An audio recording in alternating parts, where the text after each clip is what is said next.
Governor হাউসে আমরা কয়েক মিনিটের মধ্যেই পৌঁছে গেলাম।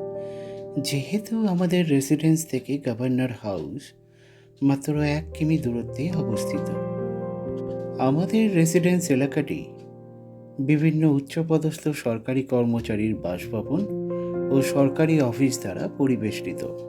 তাই এই এলাকার মধ্যে গভর্নর হাউসটি হল একটি প্রাইম এস্টাবলিশমেন্ট এবং যথেষ্ট সুরক্ষিত জায়গা। রাস্তাটি সুন্দরভাবে পাথরের ইট দিয়ে বাঁধানো এবং অত্যন্ত সমতল। ফটকের সামনে মনে হয় দুজন গার্ডস ছিল। স্বর্ণলতাকে দেখে মনে হয় চিনতে পারল এবং একটি রোলস রয়েস গাড়ি এসে যখন দাঁড়িয়েছে, নিশ্চয়ই কোনো বিশেষ ব্যক্তি হবে তা তারা অনুমান করেছে। তাই দরজা খুলে গেল। আমরা গভর্নর হাউসের প্রিমাইসেসে প্রবেশ করলাম। গভর্নর হাউসের প্রিমাইসেস প্রায় 10-12 একর এলাকা জুড়ে বিস্তৃত। তার মাঝে একটি সুন্দর সুবৃহৎ নির্মাণ এবং চারিপাশটা গার্ডেন দ্বারা সজ্জিত। এই গার্ডেনে শুধু ফুলের গাছ নয়, সুন্দর সুন্দর ছোট ছোট বাহারি গাছ ও সুন্দর সুবৃহৎ তৃণভূমি রয়েছে, যেখানে হয়তো বিচরণ করার জন্য জায়গাটি নির্ধারিত। এছাড়াও নানান রকমের বাহারি গাছ, ফুলের গাছ, আরও কত রকমের গাছ দ্বারা পরিবেষ্টিত। আমাদের রোলস রয়েস গাড়িটি গভর্নর হাউসের সামনে এসে দাঁড়ালো। গভর্নর হাউসটি একটি প্রাসাদের মতো। এটাকে হাউস না বলে প্যালেস বলা যেতে পারে। তাই প্যালেসে যেমন সিঁড়ি দিয়ে উঠে উপরে উঠতে হয়, তারপর হাউসের প্রাঙ্গণ হয়, এখানেও ঠিক সেরকম 5-6টা সিঁড়ি ভেঙে উঠে তবে হাউসের প্রাঙ্গণ। এবং সেখানে দুজন গার্ডস রয়েছে। একজন সাহেব ভদ্রলোক এগিয়ে এলেন। দুজন গার্ডস অবিচল রইল। উনি এসে আমাদের গ্রিট করলেন, ওয়েলকাম ওয়েলকাম বলে। তারপর ওনার পিছনে যিনি আসলেন, চিনতে অসুবিধা হলো না ওনার পোশাক দেখে। নিশ্চয়ই ইনি গভর্নর হবেন, কারণ তার হাঁটা চলার ভঙ্গি ও রাশভারী কণ্ঠ শুনে বুঝলাম যে ইনি সেই ব্যক্তি হবেন। স্বর্ণলতা সম্ভবত এই গভর্নরের সাথে পূর্ব পরিচিত, কারণ উনি যেভাবে ওনার নাম ধরে ডাকলেন এবং ওই গভর্নর ভদ্রলোকটিও অত্যন্ত মিষ্টতার সাথে স্বর্ণলতাকে গ্রিট করলেন এবং ওনার কপালের মাঝে একটা চুম্বন দিলেন। এনার হাইট সম্ভবত 6 ফুট 2 ইঞ্চি বা 3 ইঞ্চি হবে। স্বর্ণলতার হাইট ওনার কাঁধের নিচে। স্বর্ণলতার সাথে গ্রিট করার পর উনি আমার দিকে দেখলেন।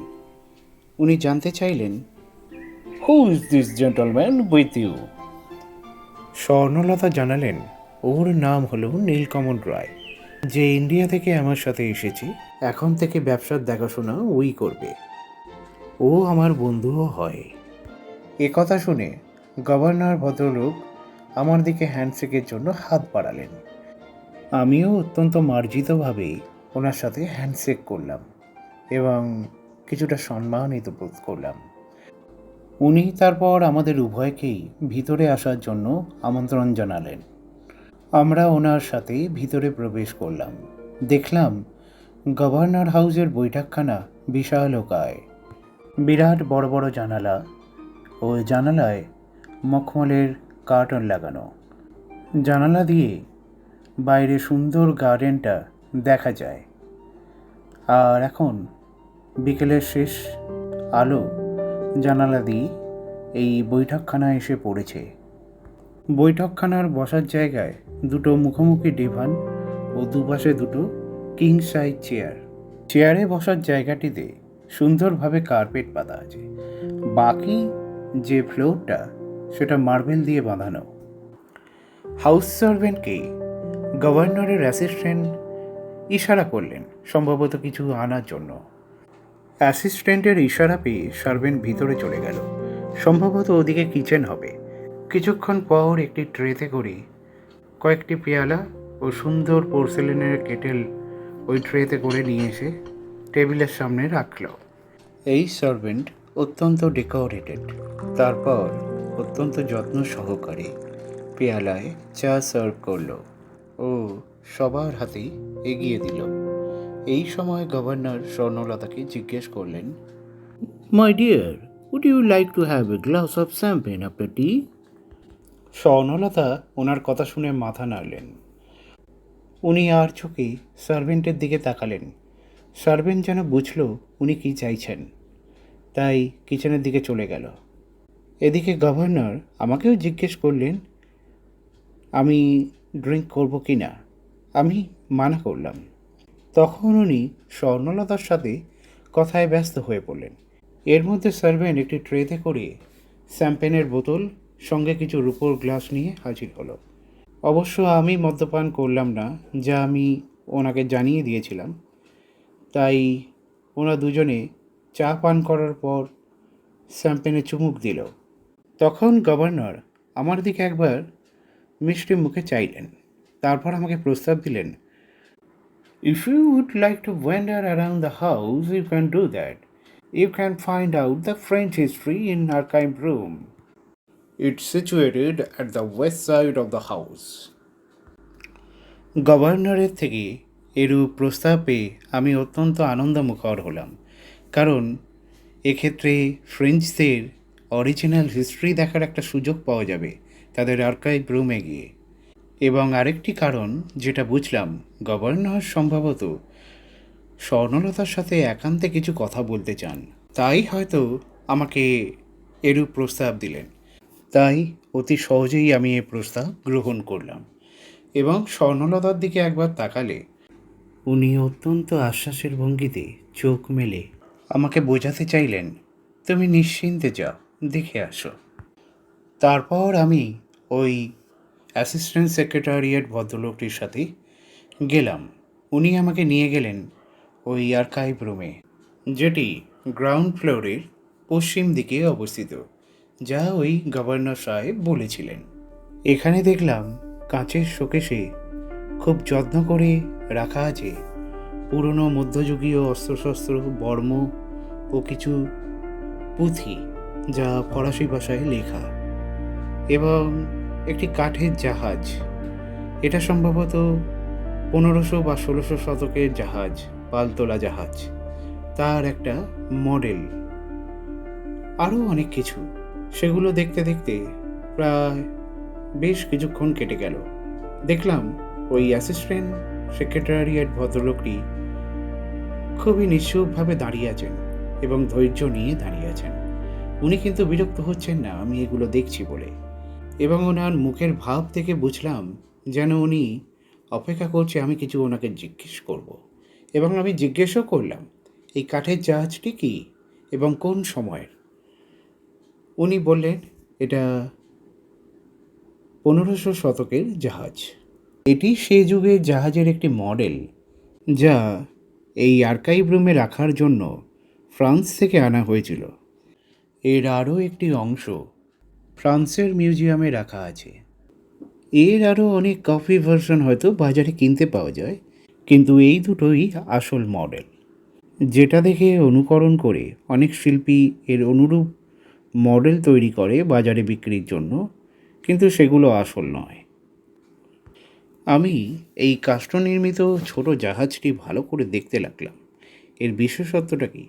এমনি ভীষণ অসাধারণ নির্মাণ যে এটা প্রস্তুত করেছে মডেলের জন্য, এবং এটাকে অনুকরণ করে বানাতে গেলে একজন ভালো কারিগরি বা শিল্পীর দরকার।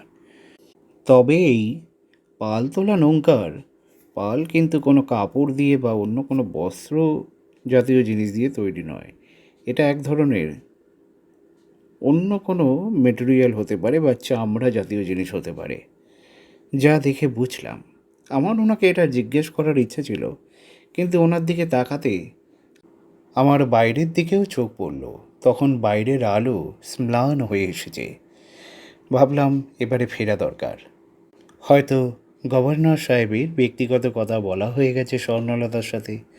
ওনারা হয়তো অপেক্ষা করছেন বৈঠকখানায়। তাই আমি ওই অ্যাসিস্ট্যান্ট সেক্রেটারিয়েট ভদ্রলোকটিকে বললাম, চলুন ফেরা যাক মিটিং রুমে, হয়তো ওনারা অপেক্ষা করছেন। উনিও প্রফুল্ল মুখে বললেন, চলুন। এরপর ওই বৈঠকখানায় আসতে দেখলাম ওনারা দুজন কেউই নেই এই বৈঠকখানার প্রাঙ্গণে। উনি একটু অনুমানের ভঙ্গিতে বললেন, ওনারা হয়তো উপরে আছেন, আপনি যদি যেতে চান যেতে পারেন বা এখানে অপেক্ষা করতে পারেন। আমি বললাম, উপরটাও একটু ঘুরে দেখতে চাই, যদি অনুমতি দেন। উনি আগ্রহ নিয়ে জানালেন, চলুন, আপনি যদি দেখতে চান চলুন, উপরের ফ্লোরও দেখে ফেলবেন। সিঁড়িতে উঠতে উঠতে দেখলাম সিঁড়িতে বেশ মার্বেল ফাদর দিয়ে বাঁধানো এবং কাঠের রেলিংটা যেন সদ্য পলিশ করা হয়েছে। উডেনটা চকচক করছে। উপরে উঠতে 2-3টে ঘর পেরিয়ে একটা গোঙানির আওয়াজ পেলাম, কিন্তু এই গোঙানি মহিলা কণ্ঠের গোঙানি। তারপর পুরুষালী কণ্ঠও পেলাম। ওই অ্যাসিস্ট্যান্ট সেক্রেটারি ভদ্রলোকটি যেন কিছু অনুমান করলেন, তারপর আমাকে বললেন, চলুন ওদিকে যাওয়া যাক, ওনারা হয়তো প্রাইভেটে কিছু কথা বলছেন, ওদিকে যাওয়া যাক। উনি আমাকে নিয়ে গেলেন বারান্দা পেরিয়ে ব্যালকনির কাছে। ব্যালকনি দিয়ে পশ্চিম দিকে সূর্য অস্ত যাওয়া দেখলাম এবং নিচে দেখলাম পুরো টেরিটরিটা খুব সুন্দরভাবে সাজানো, এবং এই এলাকাটাই কতটা বিস্তৃত সেটা এই ব্যালকনি থেকে স্পষ্টভাবে দেখা যায়। এখান থেকে দেখে যেন চোখ জুড়িয়ে গেল। এবং এই গভর্নর হাউসের প্রিমাইসেসটাও বেশ সুন্দরভাবে সাজানো, তা উপর থেকে দেখতে আরও মনোরম লাগছে। ভাবলাম, এভাবে রাজকীয়ভাবে থাকার মেজাজটাই আলাদা, কিন্তু এভাবে থেকেও কেন এনারা সহজ মানুষ হতে পারে না বা শিল্পী সাহিত্যিক হতে পারে না তা বুঝি না। অত্যন্ত জটিল মানুষই হন এইখানে যারা বাস করেন। ব্যালকনি থেকে যখন আমি এই শোভাগুলি দেখছিলাম, তখন অ্যাসিস্ট্যান্ট ভদ্রলোক আমাকে জিজ্ঞেস করলেন, আপনি কি এখানে একা থাকতে পারবেন এবং নিচে একা যেতে পারবেন? তাহলে আমি অন্য কাজে যেতে পারি। আমি ওনাকে অত্যন্ত মার্জনার সাথে জানালাম, অবশ্যই অবশ্যই, আমারই ভুল, আপনি আমার জন্য ঘুরে বেড়াচ্ছেন। উনি বললেন, এটা কোনো ব্যাপার নয়, আপনি এখানে অপরিচিত হয়ে চারদিকে ঘুরে বেড়ালে আপনার পক্ষে অসুবিধা হবে, তাই আমার থাকাটা জরুরি ছিল। আপনি নিচে যেতে পারবেন তো? উনি একবার জিজ্ঞেস করলেন। আমি বললাম, অবশ্যই যেতে পারবো চিনে। উনি তাও যাওয়ার আগে একবার নির্দেশ করে দিলেন কিভাবে আমি যাব। আমি মাথা নেড়ে ওনার কথাকে মান্যতা দিলাম। ব্যালকনিতে দাঁড়িয়ে শোভা দেখা হয়ে গেলে আবার বারান্দার পথ ধরে ফিরে আসছিলাম। এই সময় দরজা খোলার আওয়াজ পেলাম এবং দেখলাম স্বর্ণলতা বেরিয়ে এলেন, কিন্তু ওনাকে একটু ঘর্মাক্ত দেখাচ্ছে এবং চুলগুলো একটু ঘেঁটে গেছে। বস্ত্র বেশ ঘর্মাক্ত দেখাচ্ছে এবং ওনার পাশে বেরিয়ে এলেন ওই গভর্নর সাহেব। উনিও একটু বিধ্বস্ত দেখাচ্ছিলেন, কিন্তু আমাকে যখন দেখলেন স্বর্ণলতা, ওনার মুখে এক লহময় হাসি ফুটে উঠল এবং অত্যন্ত আনন্দমুখর মুখ নিয়ে বললেন, তুমি সমস্তটা ঘুরে দেখেছো তো নীলকমল? কেমন লাগলো? আমি বললাম, অসাধারণ লাগলো। উনি এবারে বললেন, চলো তাহলে যাওয়া যাক। এই সময় গভর্নর বলে উঠলেন, সে কি, তোমরা একবারে ডিনার করে ফিরবে, এখন ফেরা যাবে না। তখন স্বর্ণলতা আমার দিকে তাকালেন, ইশারায় বোঝাতে চাইলেন যে আমাদের ডিনার করেই ফিরতে হবে। আমি এতে কোনো সংকুচিত বোধ করলাম না, বরং আনন্দিত বোধ করলাম যে গভর্নর হাউসে ডিনার করে ফিরব। ডিনার টেবিলে দেখলাম বিপুল খাওয়ার আয়োজন। মাত্র 1 ঘন্টার মধ্যে এই আয়োজন সম্পন্ন হয়েছে। বা এও হতে পারে গভর্নর সাহেব স্বর্ণলতার আসার কথা আগে থেকেই জানতেন, সেই জন্য হয়তো তার বাবুর্চিদের আগেই বলে রেখেছিলেন এত কিছু বানিয়ে রাখার জন্য। তবে এ সম্বন্ধে আমার কাছে যেমন কোনো ইনফরমেশন নেই, আশা করি স্বর্ণলতাও জানতেন না যে আজ এখানে নৈশভোজ করে যাবেন। তবে আয়োজনের মধ্যে মাংস জাতীয় খাদ্যের আয়োজনই বেশি ছিল, সাথে দামি মদের জোগানও ছিল। পাশেই অ্যান্টোনিও ভিভালডির মিউজিক গ্রামোফোনে বাজছিল। কিন্তু স্বর্ণলতা ও গভর্নর সাহেব এক গোপন আলোচনায় মগ্ন ছিলেন। তারা খুবই ফিসফিস করে কথাবার্তা বলছিলেন এবং মাঝে মাঝে আমার দিকে তাকাচ্ছিলেন হাসি মুখে। আমিও প্রত্যুত্তরে হাসছিলাম। স্বর্ণলতা মাঝে মাঝে চোখ মেলে আশ্বাস দিলেন যে সব ঠিক আছে। নৈশভোজ সারতে 0.5 ঘন্টা লাগলো। আসলে নৈশভোজের চেয়ে আলোচনাই বেশি হচ্ছিল তাদের মধ্যে। তারপর বিদায়ের পর্ব এলো। গভর্নর সাহেব যেন ব্যক্তিগতভাবে চাইছিলেন আমরা রাত্রিবাস করে যাই। অবশ্য গভর্নর সাহেব আমাকে আলাদাভাবে প্রস্তাব দিলেন যে আমি যদি ফিরতে চাই তাহলে গভর্নর হাউসের গাড়ি আমাকে সযত্নে পৌঁছে দিয়ে আসবে। কিন্তু সেক্ষেত্রে স্বর্ণলতা আপত্তি জানালেন, বললেন আমরা দুজনেই ফিরে যাব। তবে উনি গভর্নর সাহেবকে আশ্বাস দিলেন যে মাদাগাস্কার ছাড়ার আগে আর একবার উনি দেখা করে যাবেন কোনো। এতে গভর্নর সাহেব কিছুটা খুশি হলেন। ওনার মুখে এক অতৃপ্ততা লক্ষ্য করলাম, যেন উনি চাইছিলেন স্বর্ণলতা থেকে যান। তারপর আমরা রেসিডেন্সে ফিরলাম। ফিরতে মাত্র 5 মিনিট লাগলো। এসে দেখলাম গুঞ্জন ও মৃণালিনীর সম্ভবত ডিনার সারা হয়ে গেছে। স্বর্ণলতা আমাকে গুড নাইট বলে সরাসরি নিজের ঘরে চলে গেলেন। আমিও নিজের ঘরে যেতে উদ্ধত হলাম।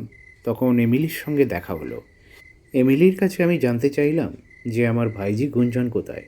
ও আমাকে মিষ্টতার সাথে জানালো যে গুঞ্জন তার নিজের ঘরেই আছে এবং ওদের ডিনার করা হয়ে গেছে। আমাকে জানতে চাইলো আপনি কি ডিনার করবেন। আমি জানালাম আমরা গভর্নর হাউস থেকে ডিনার করেই ফিরছি। একথা শুনে আবার সেই মিষ্ট হাসি এমিলির ঠোঁটের কোণে। ও আমাকে জানতে চাইল, স্যার, আপনি কি একটু লাইম জুস নেবেন? এটা ডাইজেশনের পক্ষে খুব ভালো। আমি ওকে বললাম ঠিক আছে, তুমি আমার ঘরে রাখো, আমি একটু গুঞ্জনের সঙ্গে দেখা করে আসছি। গুঞ্জনের ঘরে যখন গেলাম তখন দেখলাম ও একটি বই পড়ছে। সম্ভবত কোনো অ্যাডভেঞ্চার নভেল হবে বা অন্য কিছু, সেটা আমি লক্ষ্য করিনি। ও আমাকে জিজ্ঞেস করলো, আঙ্কেল, তুমি কোথায় গিয়েছিলে ওই ম্যাডাম আন্টির সাথে? আমি বললাম গভর্নর হাউসে গিয়েছিলাম। এ কথা শুনে ও বেশ উৎসাহিত হলো। আমার কাছে জানতে চাইলো গভর্নর হাউস কীরকম হয়। আমি বললাম ওখানে কি কি দেখেছি, ওখানের আর্কাইভের কথা বললাম এবং ওখানে ডিনার সেরে ফিরলাম। সব কিছু শুনেই ও জানতে চাইলো, আমাকে নিয়ে গেলে না কেন আঙ্কেল? আমি বললাম ম্যাডাম তো আমাকে একান্তে নিয়ে গেছিলেন, তা সেখানে আমি কি করে বলি। আচ্ছা ঠিক আছে, পরের বার যখন আরেকবার যাবেন বলছেন তখন নয় তোকে সাথে করে নিয়ে যাব। এ কথা শুনে গুঞ্জনের মুখে আনন্দ ছড়িয়ে পড়ল। এরপর আমি নিজের ঘরে ফিরে এলাম। এমিলি দেখলাম লাইম জুস বেড সাইড টেবিলে এনে রেখে দিয়েছে। আমি ওটা পান করলাম। ঘরের মধ্যে এমিলি এলো, আমাকে ফ্রক কোটটা খুলতে সাহায্য করলো। এরপর আমি শুয়ে পড়েছিলাম। রাত 2টোর সময় আমার ঘুম ভেঙে যায় বাইরে গাড়ির হর্নের আওয়াজ শুনে। আসলে এই রেসিডেন্স এলাকার পরিবেশ এতটাই নিস্তব্ধ ও নিরিবিলি যে একটা পিন পড়ার শব্দ বিস্ফোরণ ঘটাবে। আমি বিছানা থেকে উঠে জানালা দিয়ে দেখলাম আমাদের এই রোলস রয়েস গাড়িটি রেসিডেন্সের ফটক খুলে বেরিয়ে গেল। সম্ভবত স্বর্ণলতাকেও যেন দেখলাম, অতটা ঠাহর করতে পারলাম না। আমি আবার বিছানায় গিয়ে শুয়ে পড়েছিলাম। আমার আর তেমন ঘুম এলো না। এরপর ভোর 4টের সময় আবার গাড়ির আওয়াজ পেলাম। আবার উঠে গিয়ে দেখলাম এবার 2টো গাড়ি, আমাদের গাড়ি ও আরেকটি গাড়ি এসে হাজির হয়েছে। এবারে স্পষ্ট দেখতে পেলাম যে গাড়ি থেকে স্বর্ণলতা নামলেন এবং পিছনের গাড়িটি ঘুরিয়ে নিয়ে আবার চলে গেল। স্বর্ণলতার রেসিডেন্সে প্রবেশ করার আওয়াজ পেলাম। উনি করিডর পেরিয়ে বৈঠকখানা দিয়ে নিজের ঘরে প্রবেশ করলেন। যাওয়ার সময় ওনার জুতোর হিলের আওয়াজ পেলাম। তারপর দরজা বন্ধ করে দিলেন সম্ভবত। আমি আর দরজা খুলে দেখতে গেলাম না, কারণ এটা ওনার ব্যক্তিগত সময় ও ব্যক্তিগত ব্যাপার। সেখানে আমার অনর্থক কৌতূহল দেখানো অসমীচীন হবে। তাই ঘরের মধ্যে থেকেই অনুমান করলাম উনি কোথায় গেছিলেন। আমি বুঝলাম উনি ওই গভর্নর হাউসেই গেছিলেন। আমি দেখেছিলাম ওই গভর্নরের চোখে ওনার প্রতি একটা লালসাময় দৃষ্টি। আর গভর্নর হাউসের উপরের তলে যে কণ্ঠ শুনেছিলাম তা সম্ভবত স্বর্ণলতারই কণ্ঠ ছিল। এবং যে কণ্ঠ শুনেছিলাম, যে অবস্থায় শুনেছিলাম, আমি অনুমান করতে পারি ওনারা কী অবস্থায় ছিলেন তখন। হয়তো গভর্নরের সাথে ওনার কোনো ভালোবাসার সম্পর্ক আছে বা অন্য গভীর সম্পর্ক। সেটা আমার বিবেচ্য বিষয় হওয়া উচিত নয়, কারণ যেহেতু স্বর্ণলতা আমাকে নিজে থেকে এই সম্পর্কে কিছু বলেননি, তাই এটা ওনার একান্ত ব্যক্তিগত ব্যাপার। রাতের অন্ধকারে উনি যাই করে থাকুক না কেন, এটা আমার যথার্থই মনে থাকবে সারা জীবন যে উনিই আমাকে জীবন দান করেছেন। আজ সকালে এমিলির ডাকে আমার ঘুম ভাঙল। খুব মিষ্ট কণ্ঠে আমাকে ডাকছিল। আমি ঘুম থেকে উঠে বসে এমিলির মুখই প্রথম দেখলাম। কী লাবণ্যময়ী মিষ্টি ওর মুখ, কিন্তু অলংকারহীন। ও আমাকে জানালো, ম্যাডাম আপনার জন্য 8টার সময় ব্রেকফাস্ট টেবিলে অপেক্ষা করবেন। তারপর ব্রেকফাস্ট হয়ে গেলে আপনারা সকলে হান্টিং ও পিকনিকের জন্য যাবেন 9টার দিকে। তাই তৈরি হয়ে নিন স্যার, না হলে দেরি হয়ে যাবে যে। আমার ওর মিষ্টি কণ্ঠ শুনতে খুব ভালো লাগলো। আমি তৈরি হয়ে নিলাম। 8টার সময় যখন ব্রেকফাস্ট টেবিলে বসলাম, তখন দেখলাম স্বর্ণলতার অন্য রূপ, যেমন সব সময় দেখি। উনি বেশ প্রাণবন্ত দেখাচ্ছে আজকে, এবং অন্যদের সঙ্গে কথা বলায় বেশ ব্যস্ত। আজ আমিই দেরি করে ফেলেছি, নয়তো গুঞ্জন ও মৃণালিনী দেবী ইতিমধ্যে টেবিলে এসে আমার আগে জয়েন করেছেন। আমি ওনার দিকে তাকিয়ে একটু মার্জনা চাইলাম যে সরি, আমার একটু দেরি হয়ে গেল ঘুম থেকে উঠতে। উনি যেন এই ব্যাপারটা কোনো কেয়ারই করলেন না। বললেন, ঠিক আছে ঠিক আছে, তোমার মনে আছে তো আমরা আজ পিকনিকে যাব? আমি বললাম অবশ্যই অবশ্যই। এতক্ষণে আমার সামনেও খাবার সার্ভ করলো। আমি চা পান করতে করতে দেখলাম ওরা তিনজনে আলোচনায় বেশ মশগুল। তারপর 9টার আগেই আমরা পিকনিকের উদ্দেশ্যে রওনা হলাম। আবার হান্টিংও বলা যায়, যা স্বর্ণলতা বলেছিলেন। তবে দুটো গাড়ি নিলাম। একটা আমাদের রোলস রয়েস ছিল এবং আরেকটি গাড়ি নিয়ে আসা হয়েছে। একটি গাড়িতে আমরা 4 জন বসলাম, আর অন্য গাড়িতে এমিলি ছিল। ও এমিলির সাথে একজন হাউস সার্ভেন্ট ও একজন কুক ছিল, আর ড্রাইভার তো ছিলই। তারপর গাড়ি রওনা হলো ব্যাওব্যাব ফরেস্টের দিকে। ঘণ্টাখানেক গাড়ি চলার পর আমরা ওই ব্যাওব্যাব ফরেস্টে পৌঁছে গেলাম। ফরেস্টের সামনে একটা লৌহ নির্মিত গেট, তার উপরে লেখা আছে ব্যাওব্যাব স্যাংচুরি। এটা দেখে আমার মনটা খুব খুশি হয়ে গেল, একটা অন্য দেশের অভয়ারণ্য দেখব বলে। তারপর গাড়ি থেকে মালপত্র নামানোর ব্যবস্থা করা হলো। অবশ্যই এ কাজে হাত লাগালো সঙ্গে আসা সার্ভেন্ট ও 2 জন ড্রাইভার। এমিলি ওদের তদারকি করছিল। আমরা জঙ্গলের পথে এগিয়ে গেলাম। সামনে দেখলাম সুউচ্চ ব্যাওব্যাব ট্রিজ। যেমনটি মৃণালিনী দেবী বর্ণনা দিয়েছিলেন, তেমনই এই গাছগুলোর আকৃতি। গাছের গুঁড়িগুলো খুবই মোটা এবং উচ্চতায় বৃহৎ। গাছটিকে দেখতে কিছুটা মাশরুমের মতো। সামনে একটু ঝোপের মতো দেখলাম, যেখানে ছোট ছোট গাছ সারিবদ্ধভাবে দাঁড়িয়ে আছে। তার মাঝ দিয়ে এক বালিয়াড়ি মেঠো পথ চলে গেছে। আমরা সেই পথ ধরেই যাচ্ছিলাম। হঠাৎ স্বর্ণলতা সামনে ছিলেন। উনি দাঁড়িয়ে গেলেন। ওনার হাতে উইনচেস্টার রাইফেলটা ছিল।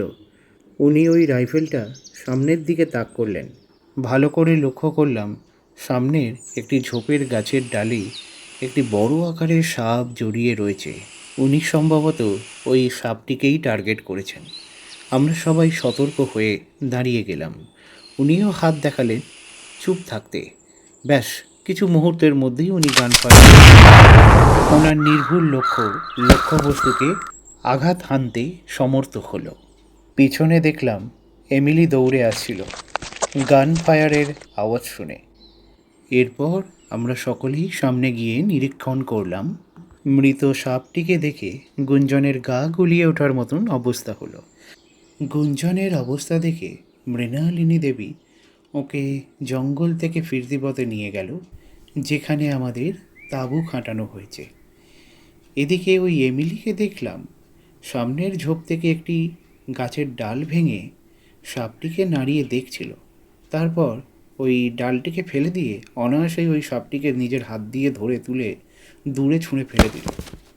এই কাণ্ডটি দেখে আমি একটু হতবাক হলাম।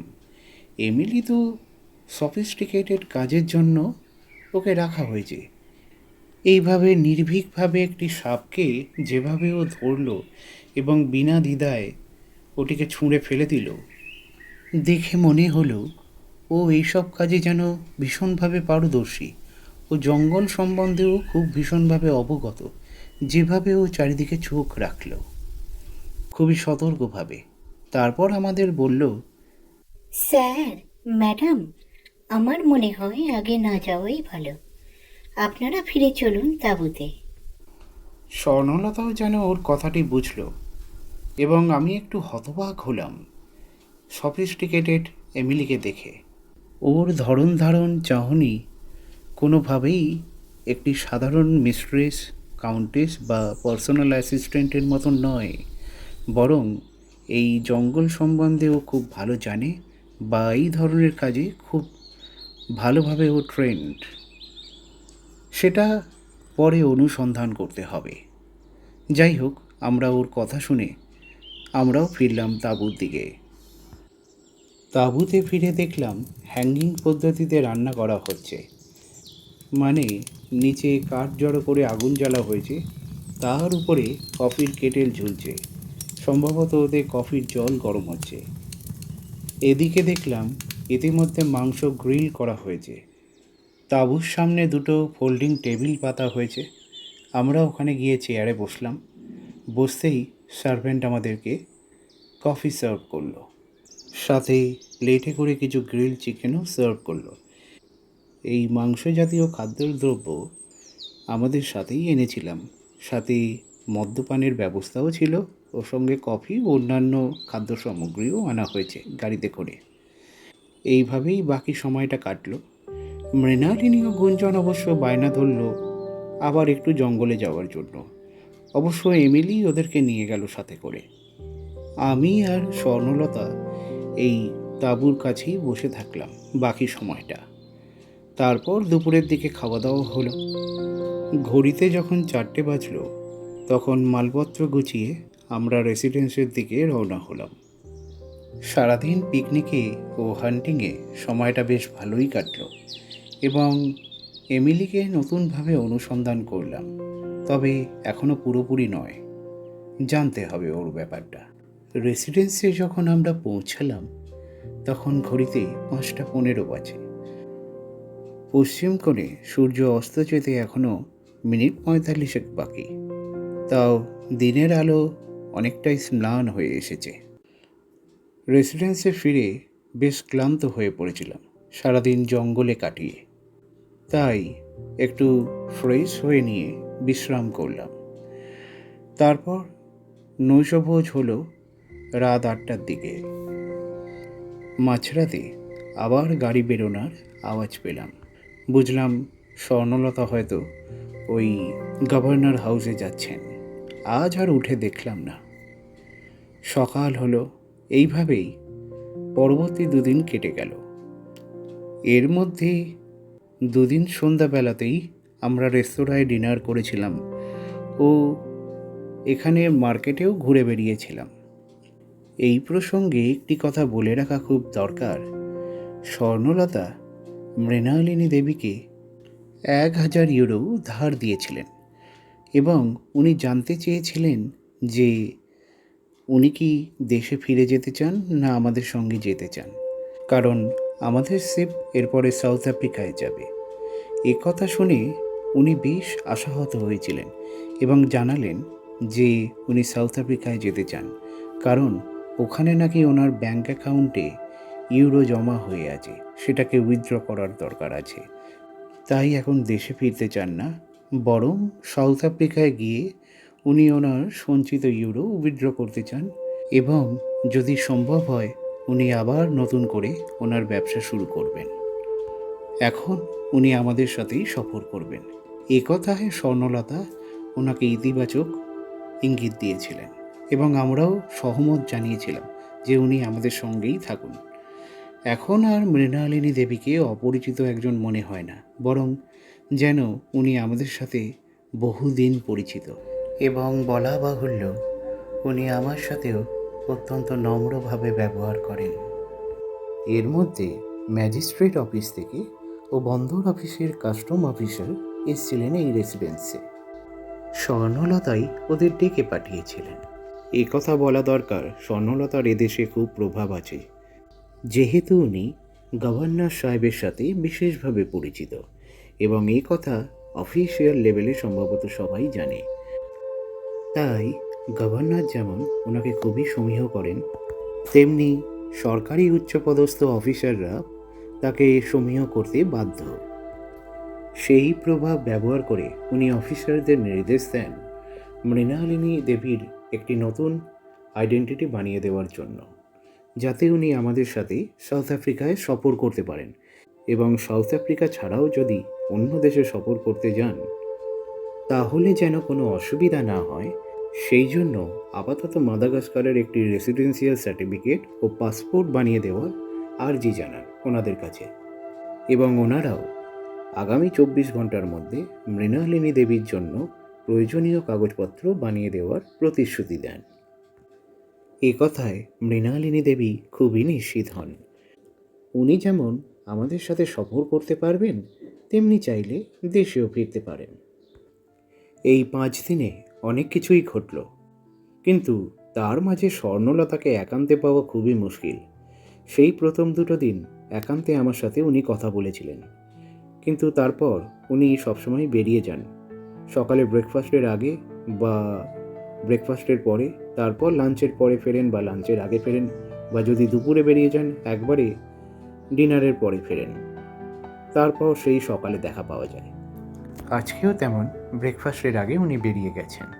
আজকে 6তম দিন হবে, আজকেই আমাদের বিদায়ের দিন এই দেশ থেকে। তাই আমি একটু একাকী বোধ করছিলাম। মাঝে মনে হয়েছিল এমিলির সাথে 2-4 কথা বলি, এবং বলেও ছিলাম, কিন্তু ওর সঙ্গে কথা বলা মানে যেন সাজানো গোছানো কথা বলা, এবং ওকে যেন কেউ শিখিয়ে দিয়েছে কি বলতে হবে। তাই ওকে যে কথাই বলি না কেন ঘুরিয়ে ফিরিয়ে আবার একই কথায় ফিরে আসে। যেন সাজানো গোছানো একটি যান্ত্রিক পুতুল, সব রকম চাহিদা মেটাতে সক্ষম, কিন্তু মানসিক চাহিদা মেটাতে সক্ষম নয়। তাই আমি ব্রেকফাস্টের পরে খুবই একাকী বোধ করছিলাম। দেখলাম মৃণালিনী ও গুঞ্জন বেশ বন্ধু হয়ে গেছে। ওরা ব্রেকফাস্ট টেবিলে অনেক কথা বলছিল, আমাকেও 2-4 কথা বলছিল, আমিও 2-4 কথা ওদের সাথে বললাম। এরপর আমি গার্ডেনে গিয়ে বসলাম একটি বেঞ্চে। গার্ডেনে কতক্ষণ বসেছিলাম তা জানি না। রোদ্দুর তখন মধ্য গগনে। গাড়ি আসার আওয়াজ পেলাম। মনটা খুব হু হু করছিল, খুব ফাঁকা লাগছিল। মনে হলো এই তো নভেম্বরের 1 তারিখ হলো, হয়তো বাংলায় এখন দীপাবলির সময় এসে গেল। এই সপ্তাহখানেক পরেই হয়তো দীপাবলি উৎসব হবে। এবারে তো দুর্গাপুজো অক্টোবরের মাঝে পড়েছিল, তাই সমাপ্ত হওয়ার 15 দিন পরেই সম্ভবত দীপাবলি উৎসব হয়। হিসাব করে দেখছিলাম আর ভাবছিলাম, এবারে আর বারোয়ারি দুর্গাপুজোও যেমন দেখা হলো না, তেমনি কালী পুজোও দেখা হবে না। আর কত কী যে পিছনে ফেলে এলাম তা ভাবলে কষ্ট হয়। মনে পড়ল বহুদিন ময়রার দোকানের সেই ঘিয়ে ভাজা লুচি খাওয়া হয়নি। তারপর মিষ্টি, দাসেদের সুন্দর রসগোল্লা, সেনদের সন্দেশ, আরও কত কিছু। এই সব কিছু থেকে অনেক দূরে এসে বসে আছি। মনে পড়ে গেল অনেক সময় সাহেবদের বাড়িতে হোক বা অফিসে ভিজিট করার আগে ঘোড়ার গাড়ি থেকে নেমে ময়রার দোকানে প্রায়শই প্রাতরাশ সেরে নিতাম। তা বেশ ছিল জীবনটা কলকাতায়। শুধুমাত্র বেশ কিছু মসলিন বঙ্গদেশ থেকে আমদানি করে কলকাতার সাহেবদের কলোনিতে তাদের চাহিদা মতো সরবরাহ করাই ছিল আমার কাজ, এবং এর জন্য মেমরা আমাকে খুব পছন্দ করত, কারণ তাদের নানান রকম ডিজাইনের পোশাকের দরকার হতো, আর আমাকে ডাক পাঠাতো, আর আমি সেই অনুযায়ী তাদের পোশাক আনিয়ে দিতাম। অবশ্য এ কাজে আমাকে সহায়তা করত আমার বন্ধু অ্যান্ড্রিউ। অ্যান্ড্রিউ হলো একজন পর্তুগিজ। ওর সঙ্গে বন্দরে পরিচয় হয়েছিল। ও এই দেশে বস্ত্রের বিপণন করতে এসেছিল। আমার বিপণনের পদ্ধতি দেখে ও খুব আগ্রহ প্রকাশ করেছিল এবং আমার সঙ্গে যুক্ত হয়ে গিয়েছিল একই বিপণনে। পরবর্তীকালে এই সম্পর্ক গভীর বন্ধুত্বে পরিণত হয়। ওর আসা যাওয়া সবসময় ছিল আমার বাড়িতে। আমি স্বর্ণলতার সাথে সমুদ্র যাত্রার 1 মাস আগে ও ওর নিজের দেশে ফিরে যায়। আমি একটু তখন একা হয়ে পড়েছিলাম। এই সমস্ত কিছু যখন ভাবছিলাম, তখন আমার কাঁধের কাছে একটা হাত অনুভব করলাম। পিছনে ঘুরে তাকিয়ে দেখলাম স্বর্ণলতা এসে দাঁড়িয়েছেন। উনি বেঞ্চে আমার পাশে বসলেন। তারপর আমাকে জিজ্ঞেস করলেন। কি ভাবছো? আমি ওনাকে বললাম, এই সময় দেশে থাকলে কি কি করতাম, গত বছর পর্যন্ত কি কি করেছি সেই সব কথাই। আর সেই সব কিছু এবার অনেক দূরে ফেলে বসে আছি, তাই স্মরণ করছিলাম। উনি সব কিছু শুনে হাসি মুখে আমার দিকে তাকালেন। তারপর নম্রভাবে বললেন, এই সেন্টিমেন্ট, এই অতীত নিয়ে যদি তুমি বঙ্গেই থাকতে, হয়তো তুমি তোমার মতন করে ভালো থাকতে পারতে। কিন্তু এই যে তুমি গভর্নরের সাথে সাক্ষাৎ করলে, সমুদ্র যাত্রায় বেরিয়ে পড়েছো, নতুন নতুন দেশে ঘুরছো, এবং আমি তোমাকে একটা নতুন পদ দিয়েছি, তোমাকে দায়িত্ব দিয়েছি, এই যে তুমি একটা রয়্যাল ক্লাস পরিবেশের মধ্যে আছো, এই সমস্ত কিছু কিন্তু তোমার ধরা ছোঁয়ার অনেক বাইরে থাকতো। তাই যে অতীত তোমাকে কিছু দেয়নি তা মনে রেখে কোনো লাভ নেই, বরং বর্তমান ও ভবিষ্যতের কথাই ভাবো। এগিয়ে চলো। যেটা আমি তোমাকে দিয়েছি সেটাকে সুরক্ষিত রাখো, সেটা নিয়ে ভাবো। তারপর আমি তো আছি, সামনে তোমার জন্য অনেক ভালো দিন অপেক্ষা করছে। অতীতে তা ছিল না। সামান্য ছোট ছোট টুকরো টুকরো আনন্দ কিন্তু আনন্দ নয়। যখন একটা সর্বোচ্চ উচ্চতা লাভ করবে, সবাই তোমাকে চিনবে এবং ধন সম্পদের মালিক হবে, সেই আনন্দের কিন্তু কোনো সীমা নেই। আমি বলছি, এটাকে গ্রহণ করো আর এগিয়ে চলো। আমি ওনার কথা শুনে বললাম, আপনার মতন এত সুন্দর করে বোঝাতে পারে কে, এত সুন্দর করে জীবন দর্শন করাতে পারে কে? আমি আপনার কথা বুঝেছি, আপনার দেখানো পথেই অগ্রসর হব। কথা শুনে ওনার মুখে এক লহময় আনন্দ খেলে গেল। তারপর বললেন, তাহলে চলো, তার আরম্ভ এখন থেকেই হোক। তুমি জানো তো, আজ রওনা হতে হবে। আমি মাথা নাড়লাম। তাহলে চলো, লাঞ্চ করে নেওয়া যাক। আমরা 3টের সময় বন্দরে রওনা হব। এর মধ্যে একটা ঘটনা ঘটল। লাঞ্চের সময় ম্যাজিস্ট্রেট অফিস থেকে একজন ভদ্রলোক এলেন। উনি মৃণালিনী দেবীর ডকুমেন্টস নিয়ে এসেছেন। স্বর্ণলতা যে প্রয়োজনীয় ডকুমেন্টসের কথা বলেছিলেন, তাই তারা প্রস্তুত করে দিয়েছে। মানে এই মাদাগাস্কারের রেসিডেন্সিয়াল সার্টিফিকেট ও একটি পাসপোর্টের। লাঞ্চের পর আমরা তৈরি হয়ে নিলাম।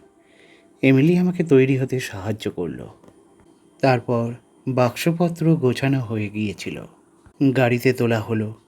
আমরা বন্দরের দিকে রওনা হলাম। 3টের সময় নয়, একটু দেরি হলো, 15 মিনিট। আমরা বন্দরে 20 মিনিটের মধ্যে পৌঁছে গেলাম। তারপর বন্দর অফিসে প্রয়োজনীয় অফিসিয়াল কাজ সারা হলো। বন্দর অফিসের ফ্রেঞ্চ কাস্টম অফিসার স্বর্ণলতাও আমাদের খুবই খাতির করলেন। তারপর আমরা জাহাজে উঠলাম। তখন বিকাল 4:30 বাজে। সূর্য পশ্চিম কোণে ঢলে পড়েছে, কিন্তু এখনও যথেষ্ট আলো আছে, কারণ এখন সন্ধ্যা 6টার সময় হচ্ছে। যদিও এটা নভেম্বর মাস, তবুও এখনও তেমন শীত পড়েনি বা দিনের আলো ম্লান হয়ে যায়নি। এই 6 দিন পর জাহাজের ক্যাপ্টেনকে আবার দেখে মনটা একটু খুশি হয়ে গেল। উনি আমাকে হাত দেখিয়ে ইশারা করলেন, আমিও পরিবর্তে হাত দেখালাম। গুঞ্জন ও মৃণালিনী ক্যাবিনে গেলেন, স্বর্ণলতাও তাই। আমি শুধু ডেকে উঠে দাঁড়ালাম। তখন জাহাজের হর্ন বেজে উঠল। তারপর একবার বন্দরটাকে শেষবারের মতো ভালো করে দেখে নিলাম। যদি সম্ভব হয় আরও একবার আসব। বিদায় মাদাগাস্কার। তারপর আমাদের জাহাজ বন্দর ছাড়ল। আমরা এগিয়ে চললাম সাউথ আফ্রিকার দিকে।